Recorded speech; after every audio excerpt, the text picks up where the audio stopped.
I've got to read you this one little sentence again because I find it so cool. At the time of his retirement, S.A. Peterson was the most senior DEA street drug agent in the world. So that's why I call you Super Cop. But Yeah. after talking to you over this past hour, I'm not going to call you Super Cop any longer. You can just call me Batman. That's exactly right. Da-da-da-da-da-da-da-da-da-da-da. Oh, yeah. You know, it's so funny. And your audience doesn't know, but there is a backstory to my nickname. But I was teaching a couple of weeks ago at a school in North Carolina, in my own home state here now, my adopted home state.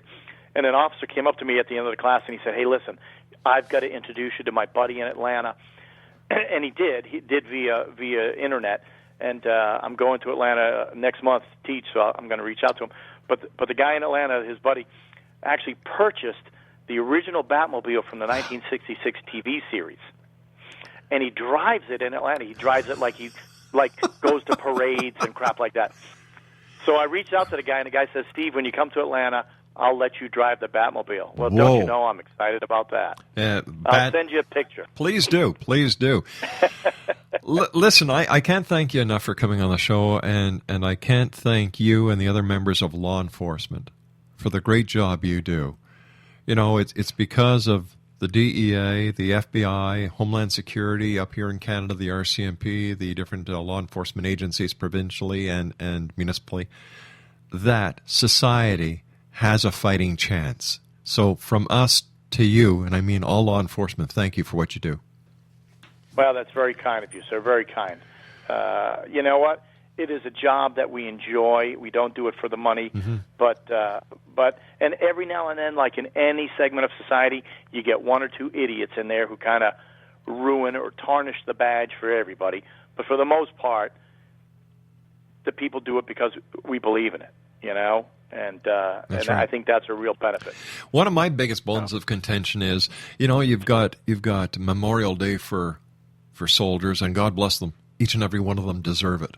I would like to see a National Day of Recognition for law enforcement. A holiday. Yeah.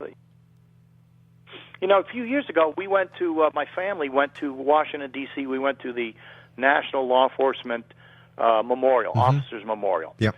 And the big wall there with all the names carved in it. Excuse me, and my friend Ray Stastny's name is on the wall. And we went and took an etching of the name and so forth. I have 3 daughters. You know, God has a sense of humor. I have no sons. But my youngest daughter, my middle daughter at the time I think was 12 or 10 years old. And she looked at me when we were at the wall looking at this thing. And she looked at me and she said, "Daddy, will your name ever be on this wall?" Oh, God bless her. And I stopped and I just said, I pray to God not, Haley. I pray not. And she said, "You know, it's really cool to see these names, but I don't want your name to be here." And, oh, man, it just tore my heart out. Leave it to a daughter to say the words that can turn her hardcore dad into a little piece of putty in her hand. Oh, like butter. Yeah. Like butter, man. Hey, Steve, you and I have to say so long for tonight. I want to thank you once again for coming on the show. Continued success, and I look forward to the next time you and I meet here in the Batcave, Batman. Thank you, Rob. Thank you so much for having me. I enjoyed every minute of it. You made the hour fly by. You take care, my new friend, and please send me that picture of you driving the Batmobile. Oh, I can't wait to do that. I sure will. Thanks, Rob. Thank you very much. My pleasure, sir. Exonation, Take care, Stephen sir. Peterson has been my guest this hour. Here's the website, nlesb.org. I think we should have a National Law Enforcement Day. These guys have been protecting us from day one. Matt Dillon, Wyatt Earp, and now Batman. I'll be back on the other side of the news at 6.5 minutes past the top of the hour as we continue here in the X Zone from our station and head broadcast center in Hamilton, Ontario, Canada. Don't go away.